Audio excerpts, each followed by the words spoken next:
കുപ്പിയാൻസ് മേഖലയിൽ റഷ്യ ഉക്രൈനെതിരെയുള്ള തീവ്രമായ ആക്രമണം നടത്തിക്കൊണ്ടിരിക്കുന്നുവെന്നുള്ളത് കഴിഞ്ഞ 10 ദിവസമായി വന്നുകൊണ്ടിരിക്കുന്ന വാർത്തയാണ്. എന്നാൽ ഇന്നലെ ഒഫീഷ്യലായി തന്നെ റഷ്യ വാർത്തകൾ പുറത്തുവിട്ടു, കുപ്പിയാൻസ് വീണു എന്ന്. കൂടാതെ ഈ ഒരു ബാറ്റിൽ മാത്രം 3000-ലധികം പേർ കൊല്ലപ്പെട്ടിട്ടുണ്ട്.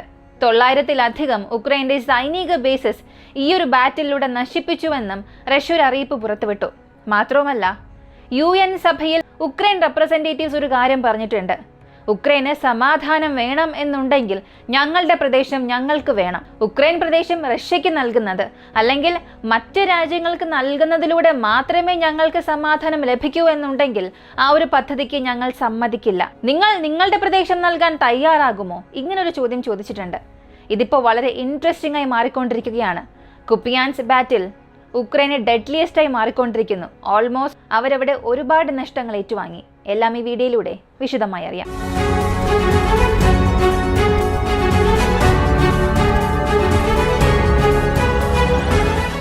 ഈ ഒരു ബാറ്റിൽ ഓഫ് കുപ്പിയാൻസ് എന്നത് കഴിഞ്ഞ 10 ദിവസമായി വളരെ തീവ്രമായി പോവുകയാണ്. കൃത്യം പറഞ്ഞാൽ 5 ദിവസത്തിന് മുൻപ് അവിടെയുള്ള നദി മുറിച്ചു കടന്ന് റഷ്യ 25 സ്ക്വയർ കിലോമീറ്റർ ചുറ്റി വളഞ്ഞിരുന്നു, എൻസർക്കിൾ ചെയ്തു. അകത്ത് ട്രാപ്പായിട്ടുള്ള ഉക്രൈൻ സൈനികർ 600-ലധികം പേരുണ്ടായിരുന്നു. ഏകദേശം ഒരു കണക്ക് 650 ആയിരുന്നു. ഇവരെ അവിടെ നിന്നും തിരികെ കൊണ്ടുവരാൻ ഉക്രൈൻ ഒരുപാട് ശ്രമങ്ങൾ എടുത്തു. അവരുടെ ആർട്ടിലറി സ്ട്രൈക്ക് നടത്തി, മിസൈൽസ് ഉപയോഗിച്ച് ആക്രമണം നടത്തി, ഇൻഫാൻട്രി ഗ്രൂപ്പ്സിന് അകത്തേക്ക് അയക്കാൻ ശ്രമിക്കുക. ഇങ്ങനെ അവരെടുത്ത എല്ലാ ശ്രമങ്ങളും കുപ്പിയാൻസ് ബാറ്റിൽ പരാജയപ്പെട്ടു. 25 സ്ക്വയർ കിലോമീറ്റർ പൂർണ്ണമായും റഷ്യ ന്യൂട്രലൈസ് ചെയ്തു. കൂടാതെ അവിടെ ഉണ്ടായിരുന്ന 400-ലധികം ഉക്രൈൻ സൈനികരെ യുദ്ധ തടവുകാരായി പിടിച്ചെടുത്തു എന്ന വാർത്തയും പുറത്തു വന്നു. കൂടാതെ ബാറ്റിൽ ഓഫ് കുപ്പിയാൻസ് എന്നത് കൃത്യം പറഞ്ഞാൽ 34 ദിവസമായി നടക്കുകയാണ്. നദി മുറിച്ചു കടന്ന് നടത്തിയ ആക്രമണങ്ങളെല്ലാം കഴിഞ്ഞ 10 ദിവസമായി നടക്കുകയായിരുന്നു. എന്നാൽ ഈ ബാറ്റിൽ ഓഫ് കുപ്പിയാൻസ് 35 ദിവസമായി തുടർന്നു. 35-ാം ദിവസത്തിലാണ് ഈ പ്രശ്നം അവസാനിച്ചത്. ശരി, ഇതിപ്പോ പുറത്ത് പറഞ്ഞതാരാണ്? ഒന്നുകിൽ റഷ്യൻ സൈഡിൽ നിന്നും വാർത്ത പുറത്തു വന്നിട്ടുണ്ടാകണം, അല്ലെങ്കിൽ ഉക്രൈൻ സൈഡിൽ നിന്നും ഇതിനെക്കുറിച്ച് പറഞ്ഞിട്ടുണ്ടാകണം. രണ്ടുപേരിൽ ആരെങ്കിലും ഇത് പറഞ്ഞാൽ മാത്രമേ ഇങ്ങനെ എന്തെങ്കിലും സംഭവിച്ചു, സത്യമാണോ കള്ളമാണോ എന്നുള്ളത് നമുക്ക് മനസ്സിലാവുകയുള്ളൂ. ആരാണ് ഇക്കാര്യം പറഞ്ഞതെന്ന് ചോദിച്ചാൽ റഷ്യയുടെ MOD, മിനിസ്ട്രി ഓഫ് ഡിഫൻസ്, ഇതിനെക്കുറിച്ച് ഒഫീഷ്യൽ വിവരം പുറത്തുവിട്ടത് മാത്രമല്ല, ആ ബാറ്റിൽ ലോസിനെ കുറിച്ചുള്ള ചില വിവരങ്ങൾ നൽകിയിട്ടുണ്ട്. കുപ്പിയാൻസ് എന്നത് കാർഖീവിലുള്ള വളരെ വലിയൊരു നഗരമാണ്. ഈ നദീതീരത്തെ ഒരു ഇൻഡസ്ട്രിയൽ ഹബ്ബായും ഇത് നിലനിൽക്കുകയാണ്. ഈ കുപ്പിയാൻസ് എന്ന പ്രദേശത്ത് 3 പ്രധാനപ്പെട്ട ഒരു കണക്ടിവിറ്റി ഉണ്ടായിരുന്നു. ഒന്നാമത്തേത് വോലോഖീവ് യാർ എന്ന പ്രദേശം, മറ്റൊന്ന് ഷെവ്ഷ്കേവ് എന്ന പ്രദേശം, അടുത്തത് ട്വാറ്റിന എന്ന പ്രധാനപ്പെട്ട ഒരു ഹൈവേ. ഇതുമായി കണക്ട് ആകുന്നതാണ്. ഇതിന്റെ ആക്സസ് വരുന്നത് കാർഖീവിനടുത്തുള്ള ഒരു വലിയ റെയിൽവേ ഹബ്ബായ ജുഹ്വെ എന്ന പ്രദേശമുണ്ട്. ഈ 3ഉം കണക്ട് ചെയ്യുന്ന ഒരു പ്രദേശമാണ് ഇത്. അപ്പോൾ ഈസ്റ്റേൺ പ്രദേശത്തേക്ക് വരണമെന്നുണ്ടെങ്കിൽ ഈ നഗരത്തെ റഷ്യ ന്യൂട്രലൈസ് ചെയ്തേ മതിയാവുകയുള്ളൂ. കാരണം ക്രിട്ടിക്കൽ സപ്ലൈ ലൈൻസിൽ 12 ലൈൻസിൽ ഒന്ന് ഇതുവഴിയാണ് പോകുന്നത്. അപ്പോൾ ബാറ്റിൽ ഓഫ് കുപ്പിയാൻസ് തീവ്രമായി നടന്നതിന് ഞാൻ ഈ പറഞ്ഞ 3 പ്രധാനപ്പെട്ട നഗരം ഇതാണ് കാരണം. ഇതുവഴിയാണ് ഉക്രൈനിലേക്കുള്ള സപ്ലൈ ലൈൻസ് അകത്തേക്ക് ലഭിച്ചുകൊണ്ടിരുന്നത്. ആ സപ്ലൈ ലൈൻസിൽ 2 ലൈൻസ് റഷ്യ 2 ദിവസത്തിന് മുൻപ് കട്ട് ചെയ്തു. കൃത്യം പേരോടുകൂടി പറയണമെങ്കിൽ പ്രോലിൻസ് എന്ന പ്രദേശം, കൂടാതെ ഈ വോറിച്ന എന്ന പ്രദേശത്തിന് മുകളിലുള്ള ഷൈപ്വാട്ട എന്ന പ്രദേശം, ഇവ രണ്ടുമാണ് ഉക്രൈൻ ലോജിസ്റ്റിക്സ് ഹബ്ബായി യൂസ് ചെയ്തത്. എന്നാൽ ഈ 2 ഇടങ്ങളിലുള്ള ലോജിസ്റ്റിക്സ് ട്രാൻസ്പോർട്ട് റൂട്ട് നശിപ്പിച്ചതിന് ശേഷം അകപ്പെട്ടിരിക്കുന്ന സൈനികരും ട്രാപ്പായി. ഈ 650 സൈനികർ പുറത്ത് ഇവരെ തിരികെ എടുക്കാൻ കഷ്ടപ്പെട്ടുകൊണ്ടിരിക്കുന്ന ഉക്രൈൻ സൈനികർക്കും സപ്ലൈസ് കട്ടായി. ഇതൊരു അഡ്വാൻസ്മെന്റായി കൺസിഡർ ചെയ്ത റഷ്യ ഒരു ദിവസം മുൻപ് രാത്രി മുഴുവനും അവരുടെ ഒഫൻസീവ് അവിടെ ചെയ്തു. എന്നിട്ടിപ്പോൾ മുഴുവനായും ബാറ്റിൽ ഓഫ് കുപ്പിയാൻസ് അവസാനിച്ചു. ആ മുഴുവൻ പ്രദേശവും അവരുടെ നിയന്ത്രണത്തിലേക്ക് വന്നുവെന്ന് റഷ്യയുടെ മിനിസ്ട്രി ഓഫ് ഡിഫൻസ് അറിയിച്ചിട്ടുണ്ട്. 30 ദിവസമായി പ്രശ്നം നടക്കുകയാണ്. 30 ദിവസത്തിൽ റഷ്യയുടെ നഷ്ടം ഒരിക്കലും മിനിസ്ട്രി ഓഫ് ഡിഫൻസ് പറയില്ല. കാരണം അവരുടെ സൈഡിലുണ്ടായ പ്രശ്നം അവരെന്തായാലും കണക്ക് കാണിക്കില്ല. എങ്കിലും അവർക്ക് എത്രത്തോളം നഷ്ടം ഉണ്ടായിട്ടുണ്ടാകും, റഷ്യയ്ക്ക് എത്ര നഷ്ടങ്ങൾ അവിടെ സംഭവിച്ചിട്ടുണ്ടാകുമെന്ന് നോക്കിയാൽ അതിൻ്റെ ഡാറ്റാസ് ഒന്നും അറിയില്ല. ഉക്രൈനെ കുറിച്ചുള്ള ഡാറ്റാസ് മാത്രമേ അവൈലബിൾ ആയിട്ടുള്ളൂ. പക്ഷേ ഉക്രൈൻ എത്രത്തോളം നഷ്ടം സംഭവിച്ചിട്ടുണ്ടാകുമോ അതേ അളവിൽ റഷ്യയ്ക്കും നഷ്ടങ്ങൾ ഉണ്ടാകാൻ സാധ്യതയുണ്ട്. ഉക്രൈൻ ഡാറ്റ എടുത്ത് നോക്കിയാൽ 3000 സൈനികർ കൊല്ലപ്പെട്ടിട്ടുണ്ട്. 800-ലധികം പേരെ യുദ്ധ തടവുകാരായി പിടിച്ചെടുത്തിട്ടുണ്ട്. കൂടാതെ 4 ടാങ്ക്സ്, 16-ലധികം മാൻപാഡ് സിസ്റ്റംസ്, വീണ്ടും ഇവരുടെ ഒരുപാട് ഇൻഫാൻട്രി ഫൈറ്റിംഗ് വെഹിക്കിൾസ്, ഒരു surface to air missile system എല്ലാം ഒന്ന് കണക്കിലെടുത്ത് നോക്കിയാൽ 900 പീസ് ഓഫ് മിലിറ്ററി ഹാർഡ്വെയർസ് നശിപ്പിച്ചതായി പറഞ്ഞിട്ടുണ്ട്. ഇതിനെക്കുറിച്ചുള്ള എക്സാക്ട് കൗണ്ട് മിനിസ്ട്രി ഓഫ് ഡിഫൻസിന്റെ ഭാഗത്ത് നിന്നും വന്നിട്ടില്ല. അപ്പോൾ 3000 സൈനികർ ഉക്രൈന് നഷ്ടമായി എന്നുള്ളത് ഒരു പക്ഷേ റഷ്യ ഒരുപാട് അങ്ങ് എക്സാജുറേറ്റ് ചെയ്ത് പറയുന്നത് പോലെ തോന്നാം.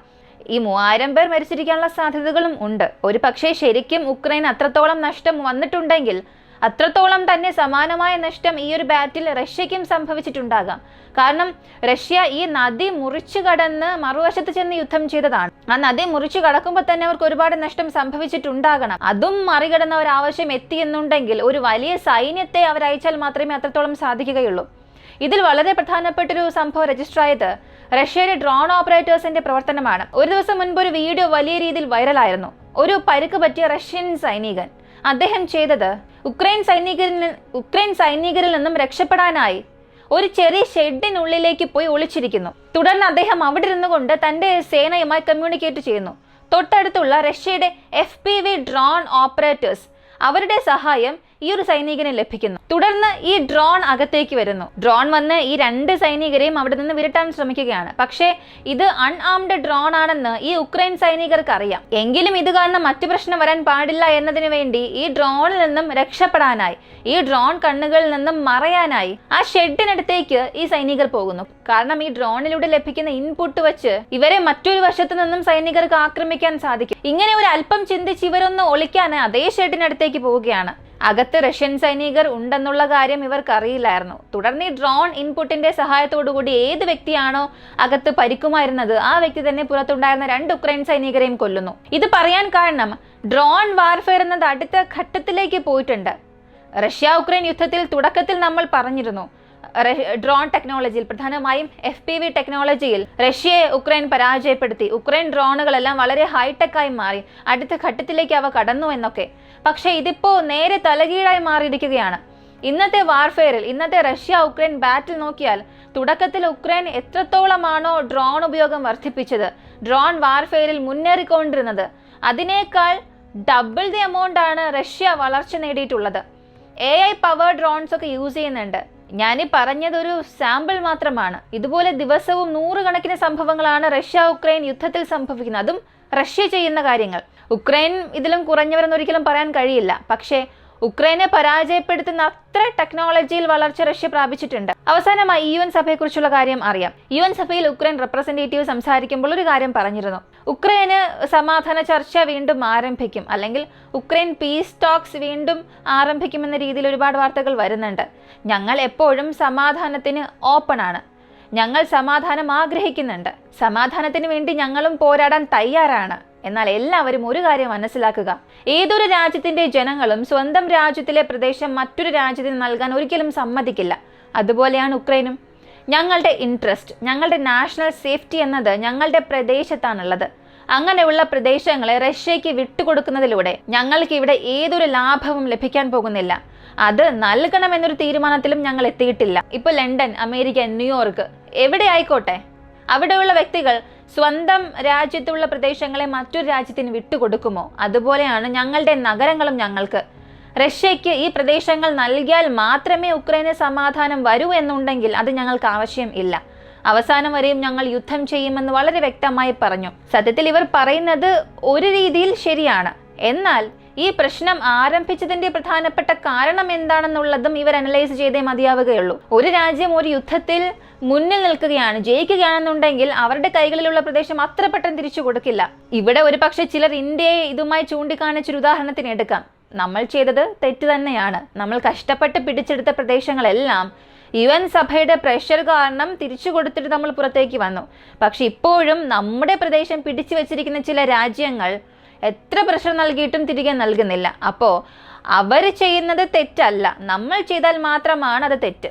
പക്ഷേ ഈ ഒരു തെറ്റ് ഇന്ന് റഷ്യ ഒരിക്കലും ചെയ്യില്ല. തീർച്ചയായും അവർ ആ പ്രദേശങ്ങൾ തിരികെ നൽകാൻ സാധ്യതയില്ല. തിരികെ നൽകാൻ 1% ചാൻസ് പോലും അവിടെ ഇല്ല.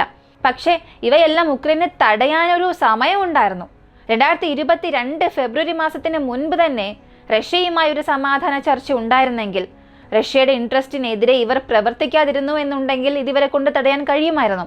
എന്നാൽ ഈ ഒരു സമയത്ത് റഷ്യ പിടിച്ചെടുത്ത പ്രദേശങ്ങളെ തിരികെ വേണം, ഞങ്ങൾ ഇതൊന്നും അക്സെപ്റ്റ് ചെയ്യില്ല എന്നൊക്കെ പറഞ്ഞാൽ അത് കേൾക്കുമ്പോൾ നന്നായി തോന്നാം. പക്ഷെ റിയാലിറ്റിയിൽ ഇത് സംഭവിക്കാനുള്ള ചാൻസ് 0.1% പോലും ഇല്ല.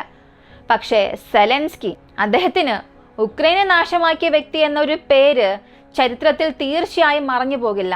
അദ്ദേഹത്തെ ഹീറോ ആയി കണ്ട ഒരു കാലം ഉണ്ടായിരുന്നു. ഉക്രൈന് വേണ്ടി യുദ്ധം ചെയ്യുന്നു, ഉക്രൈൻ ജനങ്ങളുടെ സമാധാനത്തിന് വേണ്ടി, സ്വാതന്ത്ര്യത്തിന് വേണ്ടി പോരാടുന്നു, ഉക്രൈനെ രക്ഷിക്കുന്ന ഒരു ഹീറോ മെറ്റീരിയലായി കണ്ടൊരു സമയം ഉണ്ടായിരുന്നു. പക്ഷെ അതിനുശേഷം അദ്ദേഹത്തിന് മേൽ വന്ന ചാർജസ്, ഇപ്പോൾ ലേറ്റസ്റ്റ് ആയി വന്നിട്ടുള്ള കറപ്ഷൻ ചാർജസ് ഒക്കെ നോക്കുമ്പോൾ സെലൻസ്കിയുടെ റേറ്റിംഗ് അങ്ങനെ പാതാളത്തിലേക്ക് പോയിട്ടുണ്ട്. അയാൾ ഈ പ്രതിപക്ഷ പാർട്ടികളെ ട്രീറ്റ് ചെയ്യുന്ന രീതി ആയിക്കോട്ടെ, ഉക്രൈൻ ജനങ്ങളെ ഫോഴ്സ്ഡ് മൊബിലൈസ് ചെയ്യുന്ന രീതി ആയിക്കോട്ടെ, സ്വന്തം രാജ്യത്തെ ജനങ്ങളെ ഫ്രണ്ട് ലൈനിലേക്ക് യുദ്ധം ചെയ്യാൻ അയക്കുക, ഇവയെല്ലാം അദ്ദേഹത്തിൻ്റെ ആ ഒരു ഗുഡ് നൈമിനെ വളരെ വളരെ താഴേക്ക് കൊണ്ടുപോയിട്ടുണ്ട്. ഈ ഒരു വീഡിയോയെക്കുറിച്ചുള്ള നിങ്ങളുടെ അഭിപ്രായം കമൻറ്റിൽ പറയുക. കൂടുതൽ അപ്ഡേറ്റ്സിനായി വോയിസ് ഓഫ് വിക്കാൻ നമ്മുടെ ചാനൽ സബ്സ്ക്രൈബ് ചെയ്യുക. മറ്റൊരു വീഡിയോയുമായി വീണ്ടും കാണാം.